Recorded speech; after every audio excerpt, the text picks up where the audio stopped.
나름 열심히 살았다고 생각했는데 정신을 차리고 보니 남은 건 그저 그런 체력, 좁디 좁은 인간관계, 서먹서먹한 가족, 그리고 간당간당한 노후 자금 뿐이신가요? 그럼에도 불구하고 멋지게 나이 들고 살맛나게 사는 시니어들의 노하우가 있습니다. 노후에 겪는 모든 문제나 상황을 생각해보고 막연했던 노후를 조금 더 선명하게 바라볼 수 있는 시간이 되길 바랍니다. 오늘 소개할 내용은 행복한 은퇴 생활을 위한 노후 대책 비법입니다. 남은 건 연금밖에 없다던 김 부장은 어떻게 노후 걱정이 없어졌을까요? 은퇴자들은 말합니다. 갑자기 망망대해에 표류하는 난민이 된 기분이라고 말이죠. 말이 좋아 인생 이모작이지. 어디 의지할 데 없는 막막함과 불안감에 잠이 안 올 지경이라고 말입니다. 우리보다 20, 30년 먼저 고령사회에 진입하고 은퇴를 10년 이상 일찍 맞이한 일본의 베이비 부머들이 입을 모아 얘기하는 말이 있습니다. 한마디로 인생관을 은퇴형으로 바꾸라는 것입니다. 즉, 은퇴 후 현실을 직시하고 그에 맞춰 관점을 바꿔야 행복한 노후를 보낼 수 있다는 것인데요.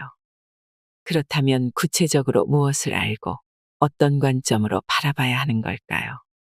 오늘은 은퇴자들이 가슴 절절히 후회하는 것들과 비참한 노후를 피하기 위한 대처법에 관해 4가지 주제로 정리해 봤습니다. 영상 끝까지 보시고 도움받아 가셨으면 좋겠습니다. 우리가 은퇴하기 전에 알았다면 좋았을 것들. 퇴직하기 전에 미리 좀 해둘 걸. 조직사회에서 자유계약 선수로 풀려난 은퇴자라면 공감할 만한 문장입니다. 직장에 다닐 때는 몰랐는데 막상 은퇴하고 나니 후회가 되는 일이 한두 가지가 아니지요. 현역 시절에 미리 준비해 두었다면 얼마나 좋았을까 하는 아쉬움이 진하게 남을수록 늦은 때가 다가오는 것입니다. 55세에서 74세에 은퇴한 남녀 1000명에게 퇴직하고 나니 무엇이 가장 후회되는가? 다시 현역 시절로 돌아간다면 가장 해보고 싶은 것이 무엇인가? 질문해보면 먼저 건강 분야에서 후회막급 1위는 정기적으로 치아검진을 받을 걸 이었습니다. 이가 부실하면 먹는 즐거움은 반감됩니다. 먹는 즐거움이 없으면 그만큼 삶의 질도 떨어질 수밖에 없지요.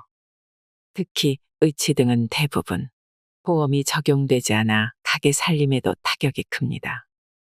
은퇴자들은 웬만큼 아프지 않는 치아는 방치하기 쉽지만 그 대가는 실로 크다고 말했습니다. 2위는 운동으로 체력을 길러둘 걸. 3위는 평소 많이 걸을 걸. 4위는 폭음 폭식하지 말 걸. 5위는 간식을 자제할 걸. 6위는 두발 관리 좀 해둘 걸. 7위는 담배를 끊을 걸. 8위는 나만의 스트레스 해소법을 찾아둘 걸. 9위는 사소한 것에 연연하지 말고 많이 웃을 걸. 10위는 규칙적인 생활을 할 걸이었습니다. 다음으로 돈과 관련한 분야에서 가장 많이 후회하는 것은 역시 저축이었습니다. 좀 더 많이 저축해둘 걸이라는 응답이 압도적으로 많았습니다. 응답자들은 연금만으로 그려가는 노후 생활은 상상 이상으로 힘들다고 입을 모았습니다. 정년 퇴직 후에도 매달 나가는 주택대출 잔금에 대한 은퇴자들의 후회도 그야말로 절절했습니다. 넉넉지 않은 살림의 대출 잔금 부담은 가히 치명적일 정도라는 것이지요. 자녀 교육비 지출에 대한 후회도 만만치 않았는데 자녀를 향한 재정 지원은 그 한계를 분명히 해둬야 한다고 은퇴 선배들은 당부했습니다. 돈과 생활 분야 후회 막급 톱10. 1위는 저축을 좀 더 많이 해둘 걸. 2위는 다양한 분야를 공부해 볼 걸. 3위는 가고 싶은 곳에 자주 여행할 걸. 4위는 연금 생활에 맞게 생활 규모를 줄여둘 걸. 5위는 퇴직 후에도 활용할 수 있는 자격증을 따둘 걸. 6위는 다양한 분야의 일, 직업에 도전해 볼 걸. 7위는 개인 연금에 가입해 둘 걸.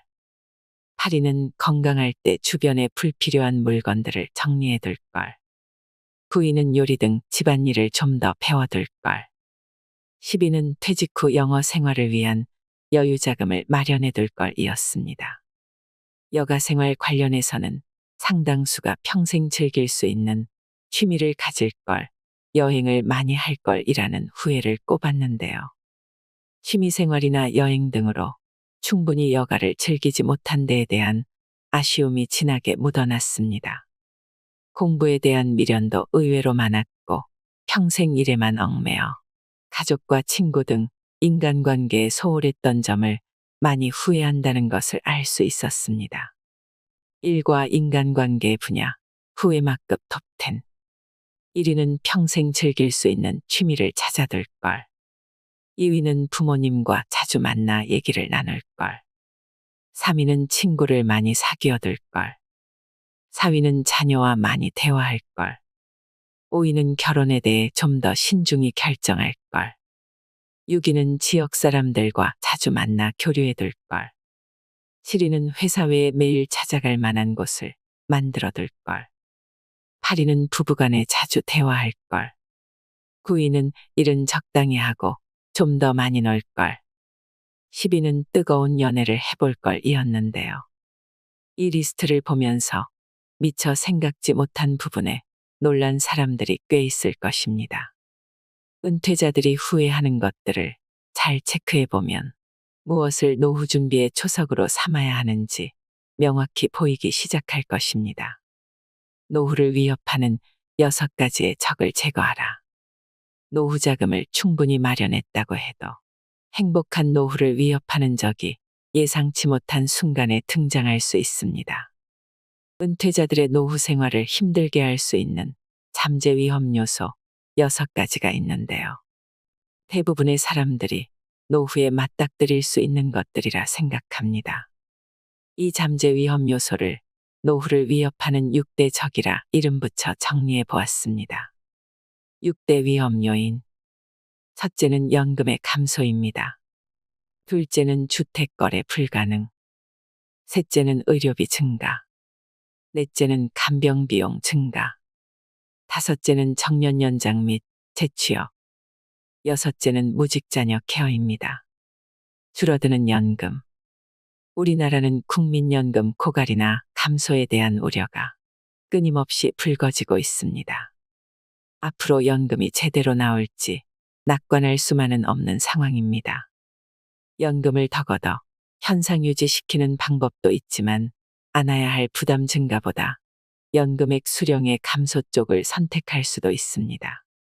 특히 자영업자와 직장인의 연금 수령액 차이는 앞으로 더 벌어질 것이고 이는 세대 간 차이가 아니라 세대 내 차이도 커질 것이라는 의미이기도 합니다. 그 결과 자영업자의 연금 생활은 더 힘들어질 가능성이 높습니다. 이에 대한 대책은 없는 걸까요? 사실상 절약하거나 저축을 늘리거나 이도저도 할 수 없다면 계속 일하는 수밖에 없습니다. 대기업에서 근속한 사람이라면 어떻게든 퇴직금으로 일을 메우는 것이 가능하지만 중소기업 퇴직자 같은 경우는 결국 개인연금이나 노후저축으로 대비할 수밖에 없는 것이 현실입니다. 팔리지 않는 집. 노후에 돈 없으면 집 팔아 마련하면 된다는 말은 일본의 경우 이미 옛 이야기가 된 지 오래입니다. 우리나라도 일본처럼 가게 될 것이라는 전문가들의 이야기가 많은데요. 요즘 노인대국, 일본의 골머리를 썩이는 문제 가운데 하나가 늘어나는 빈집입니다. 일본 전체 가구 수에서 빈집이 차지하는 비율이 전국 평균 13%를 넘어섰습니다. 대략 780만 채가 사람이 살지 않는 폐가라는 것입니다. 물론 빈집이 도시보다 농촌에 몰려있긴 하지만 도쿄 도심의 빈집 문제도 그냥 지나칠 수 없는 상황까지 와버렸습니다. 현재 일본 정부는 빈집 관리나 해체를 하는 기관에 지원금까지 주며 문제 해결을 위해 애쓰고 있는 실정입니다. 빈집 문제는 일본에서 부동산이 노후 자금으로 대체되는 시절이 끝났음을 방증합니다.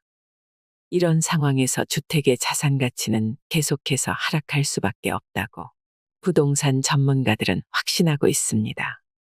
초고령화 사회 진입을 목전에 둔 한국 사회의 부동산 전망도 긴 안목에서 따져봐야 합니다. 증가하는 간병 비용. 요즘의 고급 노인 요양시설 같은 괜찮은 민간시설을 이용하려면 꽤 비싼 비용을 지불해야 합니다. 은퇴 부자나 거액의 연금 수급자가 아니면 입주하기 어렵습니다. 지방자치단체 등이 운영하는 공적 요양시설도 만만치 않은 실정이기 때문에 우리는 결국 간병 문제 해결을 병원이나 시설 간병에서 재택 간병 쪽으로 가게 될 확률이 높습니다.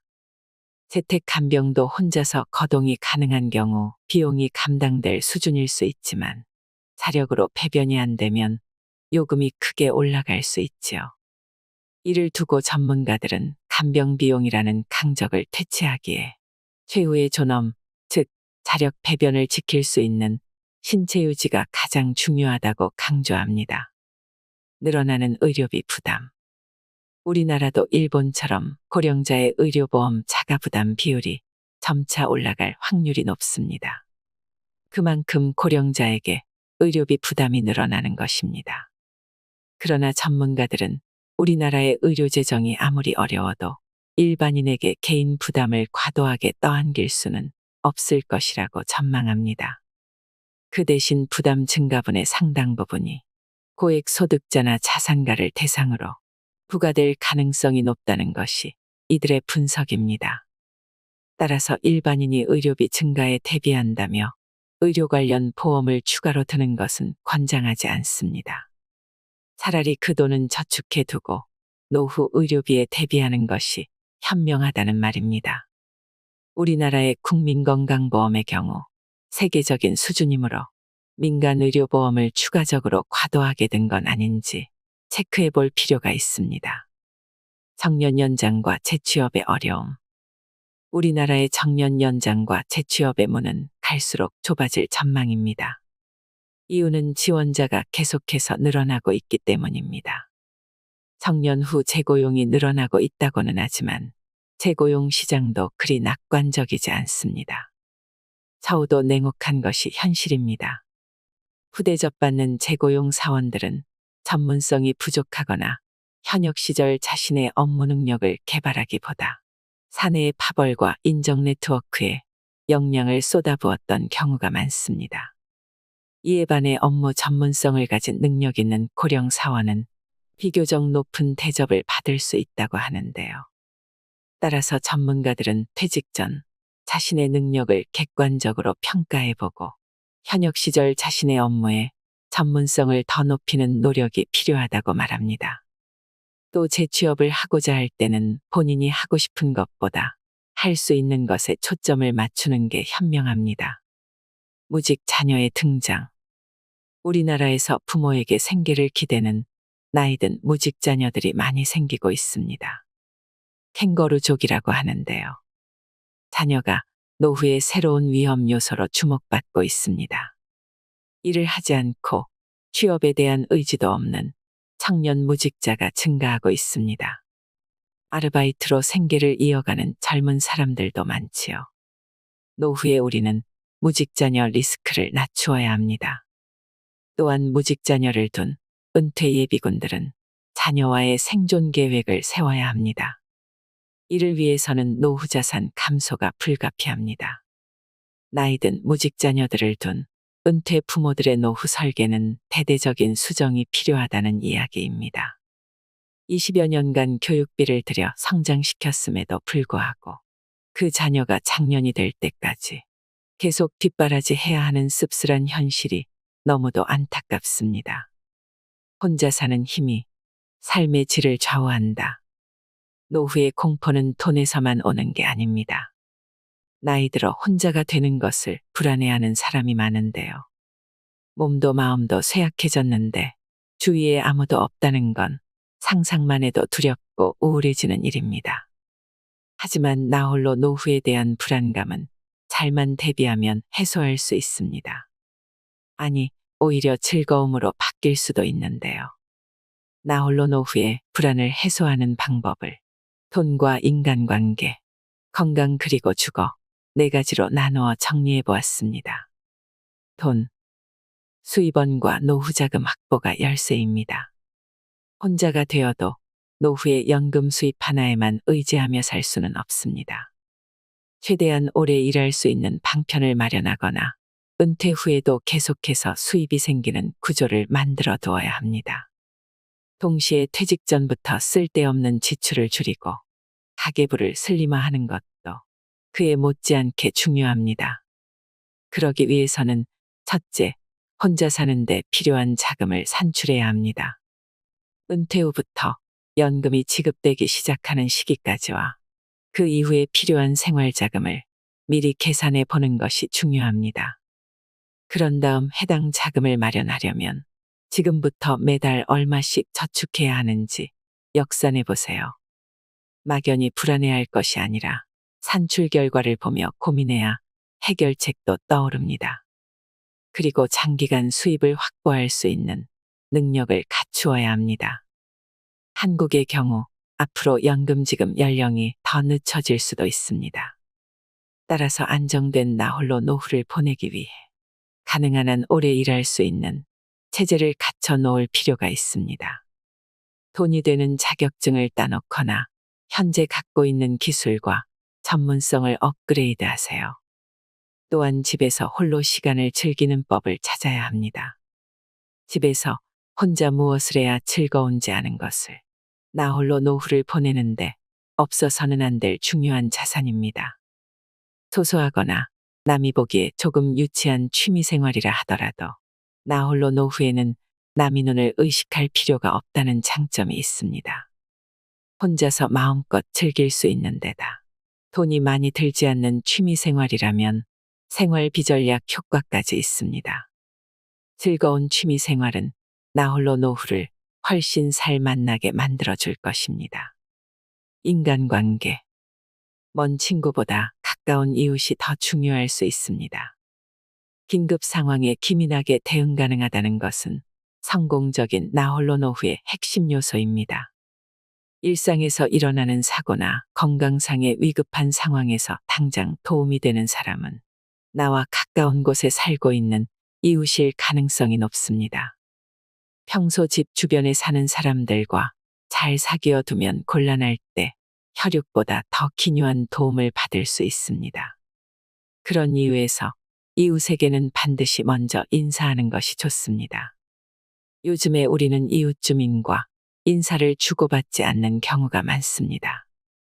하지만 상대가 먼저 밝게 인사를 건네는데 그것을 무시하거나 불쾌해할 사람은 없습니다. 가볍게 주고받는 인사가 이웃들과 거리를 좁히는 계기가 되어줍니다. 지역 행사에 적극 참여하는 것도 좋습니다. 어느 날 갑자기 지역 주민 활동에 얼굴을 불쑥 내미는 것은 상당한 용기가 필요한 일이지만 용기를 내어 뛰어들어 보세요. 그것이 당신의 노후 인적 네트워크를 넓혀줄 것입니다. 건강. 장기 입원 환자 신세만은 피해야 합니다. 나 홀로 노후의 가장 큰 적은 질병입니다. 가능한 한 병원이 아닌 집에서 오래오래 생활할 수 있도록 건강에 세심한 주의를 기울여야 합니다. 장기로 입원하게 되면 수입이 끊겨 의료비 부담이 더 커질 수도 있습니다.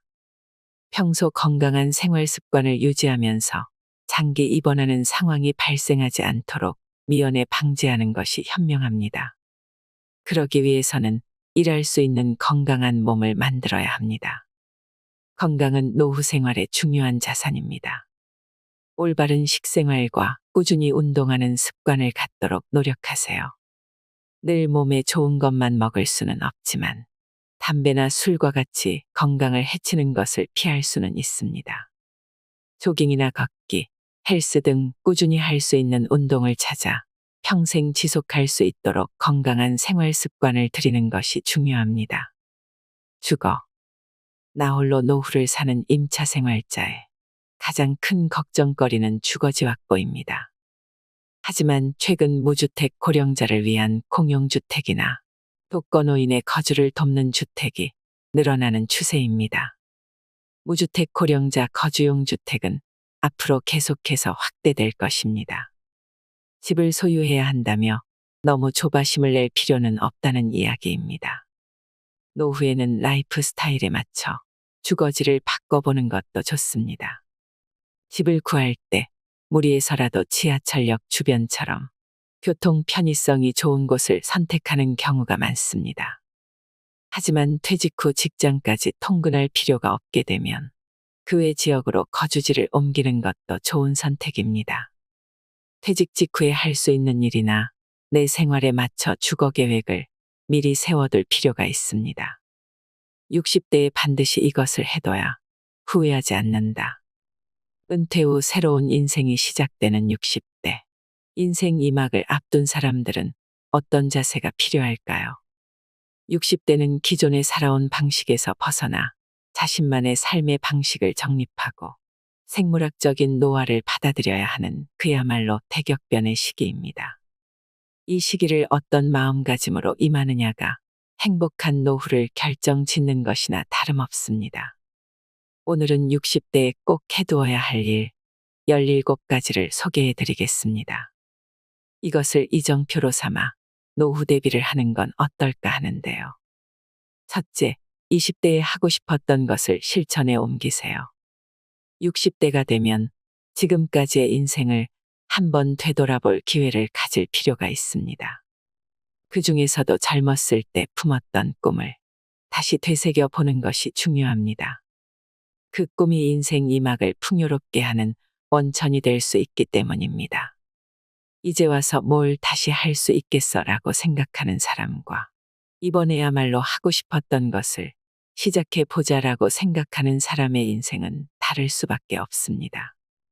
둘째, 친구 관계를 재정립하세요. 은퇴 직후에는 지금까지의 친구 관계를 재정립하는 것도 중요합니다. 60대 이후의 삶에 친구는 중요한 요소입니다. 그동안 연락불통이었던 친구가 있다면 용기를 내서 먼저 손을 내밀어 보세요.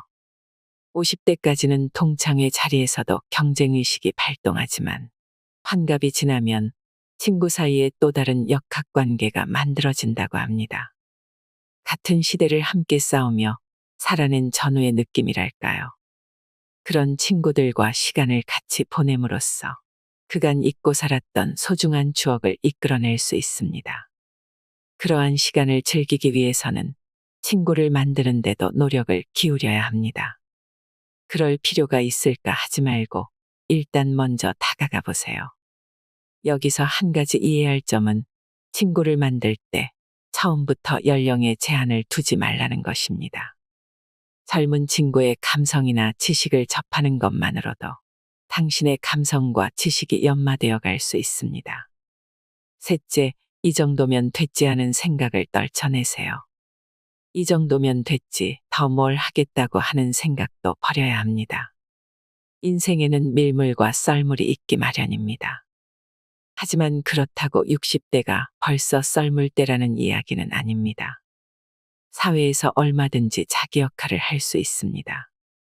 과거에는 하고 싶은 것이 있어도 가족을 위해 혹은 시간이나 재력 그리고 돈의 제약 때문에 스스로 포기하곤 했었다면 자유로운 몸이 된 은퇴 후에는 얘기가 다릅니다. 조금 무리를 해서라도 뭔가에 도전해 보세요.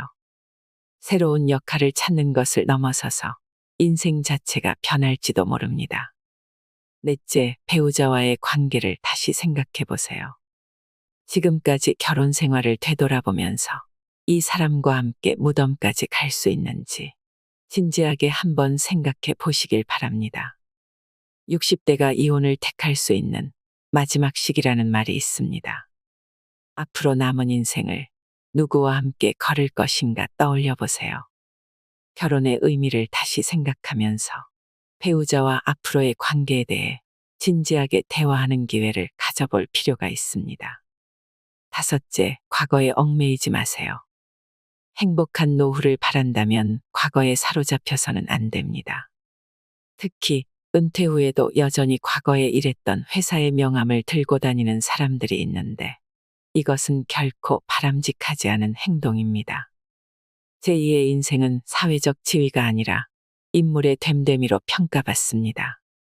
60대를 기점으로 자신의 인간성을 가다듬는 노력을 해보시길 바랍니다. 여섯째, 돈 때문에 너무 고민하지 마세요. 60대가 가장 고민하는 것 중 하나는 정기적인 수입이 없어지는 것입니다. 연금만이 유일한 수입원일 경우에는 당연히 돈 걱정이 많을 수밖에 없습니다. 그러나 이처럼 돈 걱정을 하기 시작하면 마음의 평정도 잃게 됩니다. 그런데 돈이 없으면 정말 삶이 힘들어질까요? 그건 또 한 번 생각해 볼 문제입니다. 돈이 없어도 기관을 비롯한 주변의 도움을 받아가며 살 수도 있습니다. 돈에 대한 생각을 조금만 바꿔도 돈 걱정이 꼬리에 꼬리를 무는 돈의 저주에서 풀려날 수 있습니다. 한 발 더 나아가 은퇴 후에도 새로운 돈의 흐름을 창출하는 것도 가능합니다. 자신이 잘하는 것으로 다른 사람을 즐겁게 해주는 것이 돈이 될 수도 있습니다. 이런 것이 무슨 돈이 되겠어? 라는 생각은 버리시길 바랍니다. 당신이 일하며 살아온 30여 년이란 인생의 역사가 있기 때문입니다. 육아기술, 전문 지식, 생활 경험, 외국어 능력 등 은퇴자들의 역량은 생각보다 매우 훌륭합니다.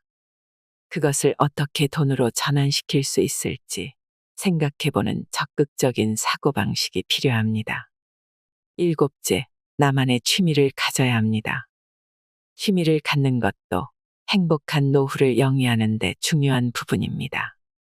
이제까지 남들 눈치 때문에 하지 못했던 취미가 있다면 그걸 이제 해보는 것입니다. 재미나는 것을 찾아서 적극적으로 일을 벌여보세요. 그 일이 어떤 것이든 당신의 인생을 분명 두근거리게 해줄 것입니다. 이때 명심할 점은 일반적이고 보편적인 상식에 얽매이지 말고 창피하더라도 일단 시도해보는 것입니다. 여덟째, 젊은 친구를 사귀어 보세요. 젊은 친구를 사귀기 위해서는 우선 스타일부터 바꿀 필요가 있습니다. 과감하게 20, 30대 젊은이들의 감각을 배우고 경험해보는 것도 나쁘지 않습니다. 또 자신은 젊은이들과 수다를 떨 수 있는 사람인지 그렇지 못한 사람인지 자문해 보는 것도 필요합니다. 젊은 사람들이 기피하는 노인들은 내 말이 항상 맞다고 자신의 경험을 들이대며 주장하는 고집스러운 부류입니다. 전 세계 국가를 불문하고 공통적으로 가진 특징입니다. 옛날에는 이렇게 했다. 예전이 좋았다는 등 과거지향적인 화제보다 이거 참 재미있을 것 같다는 식의 호기심 어린 태도로 젊은이들과도 공감하고 교류할 수 있는 적극적인 자세가 필요합니다. 아홉째, 부모님이 돌아가셨을 때 나이를 세지 마세요. 60대가 되면 자신의 부모가 몇 세 때 돌아가셨는지 떠올려 보는 사람이 많다고 합니다. 사람의 수명은 모두 제각각입니다. 나의 부모가 60대일 때와 내가 60대인 지금은 분명 많이 다릅니다. 심지어 부모님이 돌아가신 나이가 되면 본인 또한 이제 언제 죽어도 여한이 없다고 말하는 사람들이 있는데 언제나 오늘이 새 인생을 시작하는 날이라는 마음으로 사는 인식의 전환이 필요합니다. 열째, 여행에 적극 나서야 합니다. 일상을 벗어나 멀리 여행을 떠나는 것은 우리가 그려보는 행복한 노후 이미지에 자주 등장하는 요소입니다. 매일 반복되는 단순한 일상을 보내다 보면 머리가 둔해집니다. 과학적으로 자극적인 순간을 자주 경험하는 것이 반복되는 인생을 흥미롭게 해줍니다. 집에서 보내는 하루와 타지에서 보내는 하루가 전혀 다르다는 것은 굳이 말하지 않아도 다들 잘 알 것입니다. 여행을 같이 할 사람이 꼭 필요한 것은 아닙니다. 나 홀로 여행도 추천할 만합니다. 냉정하게 봤을 때 60대는 건강상으로나 자금상으로나 인생을 살면서 모험을 할 수 있는 마지막 시기일지도 모른다는 것을 기억하시길 바랍니다. 나이가 들수록 우리는 조금 더 느긋하고 대범해져야 합니다. 그리고 멋지게 늙어가야 합니다. 삶의 마무리를 아름답게 하기 위해 가끔은 인생의 계획을 거꾸로 짜보는 것도 참 중요할 것 같습니다. 은퇴 후 우리에게 주어진 10만 시간 동안 막막해하고 불안해만 하기보다는 유쾌하게 풀어가는 지혜를 발휘해 보시길 바랍니다. 이상으로 인생의 품격이었습니다. 하루하루 당신의 품격이 더 빛나길 바랍니다.